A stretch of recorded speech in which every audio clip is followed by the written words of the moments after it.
মোহনার phone receive করে ডাক্তারের কথা শুনে সব নাটক ধরে ফেলল শুভলক্ষ্মী। গৃহপ্রবেশ আগামী পর্ব ২৩ জুন। হ্যালো বন্ধুরা, আমি চন্দনা, আমার চ্যানেলে স্বাগতম। সর্বশেষ সংবাদ আপডেট পেতে দয়া করে চ্যানেলটি সাবস্ক্রাইব করুন এবং বেল আইকনটি টিপুন। গভীর রাত, চারদিক নীরব। ঘরের কোনায় টিকটিক করে চলেছে ঘড়ির কাঁটা।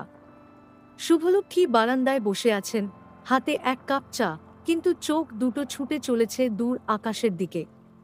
মনে এক অদ্ভুত অস্থিরতা। তিনি জানেন কিছু একটা ঠিক হচ্ছে না, কিছু একটা লুকানো হচ্ছে তাঁর কাছ থেকে। হঠাৎ মোহনার ফোনে একটি কল আসে। শুভলক্ষ্মী দূর থেকে লক্ষ্য করেন মোহনার মুখে একরকম ভয়, তারপর বিস্ময়, আর শেষে এক অজানা শান্তি। সে ফোন রেখে উঠে চলে যায়। কিন্তু এই মুহূর্তে শুভলক্ষ্মী আর চুপ থাকতে পারেন না। কে ছিল ফোনে? প্রশ্নটা করেন তিনি।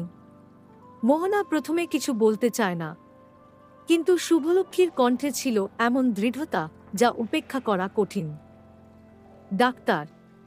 মা। ডাক্তার ফোন করেছিলেন। মোহনার গলায় একরকম সংকোচ। ডাক্তার?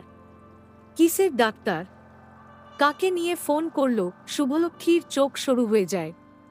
মোহনা ধীরে ধীরে সত্যি উন্মোচন করতে শুরু করে। সত্যিটা এতদিন আমরা লুকিয়ে রেখেছি মা, কিন্তু আপনাকে বলা উচিত ছিল।